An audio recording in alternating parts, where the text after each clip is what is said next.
Now, some believe the nun was trying to expose a Baltimore priest who spent years sexually abusing girls at the local Catholic school. Did the church and police cover it up? Well, joining us now are the two women who went looking for the truth, Gemma Hoskins and Abby Schaub. Gemma, let's just start with the basics here. How does it happen that two retired women living in Baltimore with no experience in detective work decide to investigate a decades-old cold case? Yeah.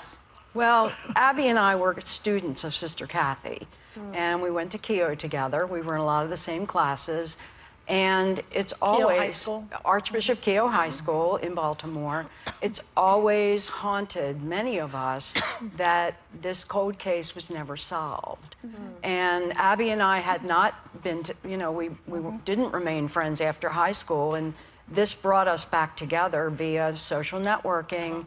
And so we started asking questions about what happened to Kathy, and in doing that, we began to see that this was connected to sexual abuse in the school that she may have been aware of. And So Abby, tell us what you discovered. We started by talking to people who were around Kathy around the time that she was killed.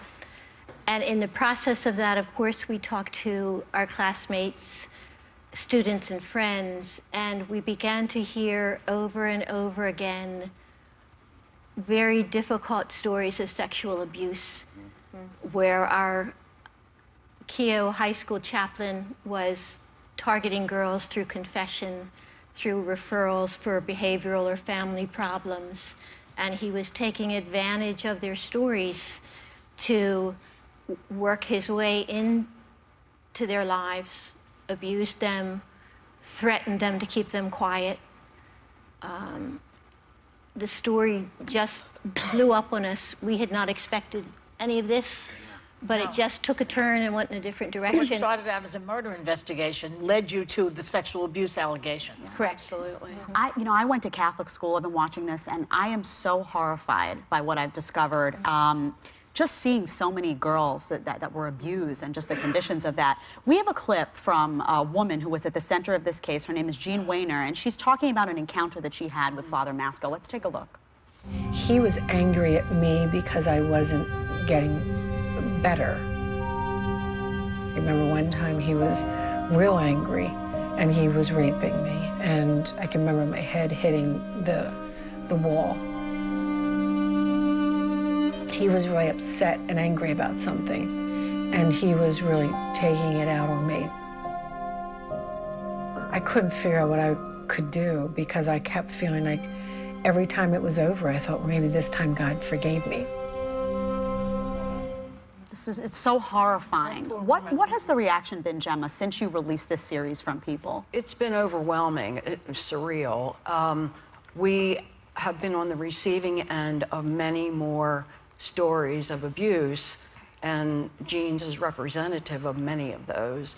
Right now, we have probably almost 100 people who have come forward that claim to have been abused by Maskell, and we, Not just Maskell, right? The implication is that others are involved. The police Yes. department. Yes. A doctor. Yeah. Ask about this because when I watched when I watched it, watching the policemen who seemed to be in charge of everything, not being able to look you guys in the eye, and just not sort of copping to the fact that someone knew things were happening at that school. People knew, and adults knew, and kept it covered up. Have you heard from the church?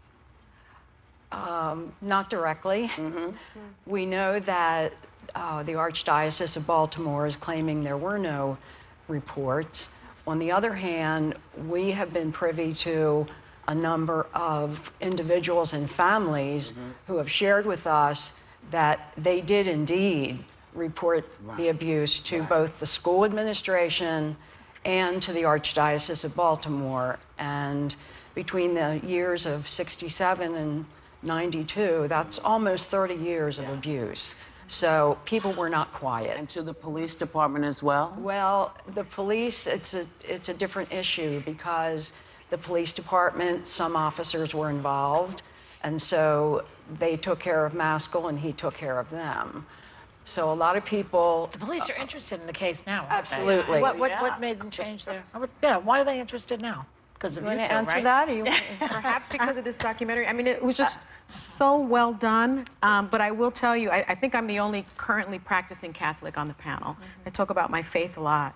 And I went to school, Catholic schools from kindergarten through high school and also law school.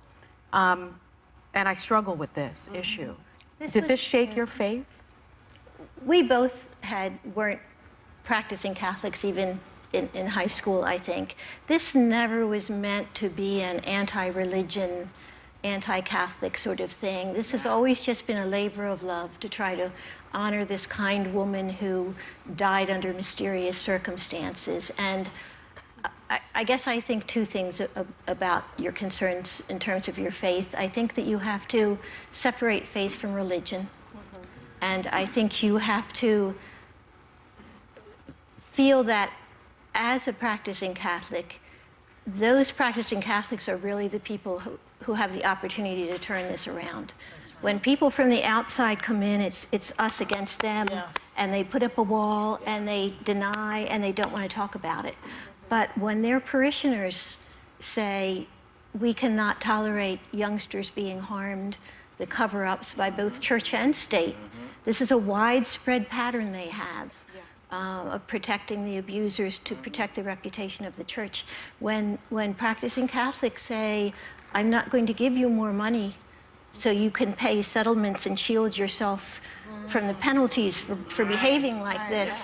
When you say, I'm not going to participate in things that are profit makers for you unless I'm comfortable that you've really taking care of this. They need to be transparent. They need to release the full records on Father Maskell. So we can know who knew what when. They also need to report abuse to the police. Well, in this case, not, but to the police department. That they kept a lot of these secrets within the diocese Until the late until the late 1980s, there was no law requiring them to report abuse. Now, Abby, this documentary leads us to believe that Sister Kathy was murdered because she knew about the ongoing sexual abuse, and she was going to expose it. Now, earlier this year, Maskell's body was exhumed for a DNA test because of your work, but it didn't match the DNA found at Sister Kathy's crime scene. Did that surprise you? It surprised me so much. Yeah, I was amazed that the police were interested enough, active enough, investigating now that they went to the expense and legality of exhuming him. That's a great sign. We were not surprised the DNA did not match. As far as we know, all that they have is a cigarette butt that was found near the body. And she was left in an area used as a dump. So there's no particular reason to think the cigarette is linked to the crime. And we would not think that if he were involved, that Father Maskell would have done it himself.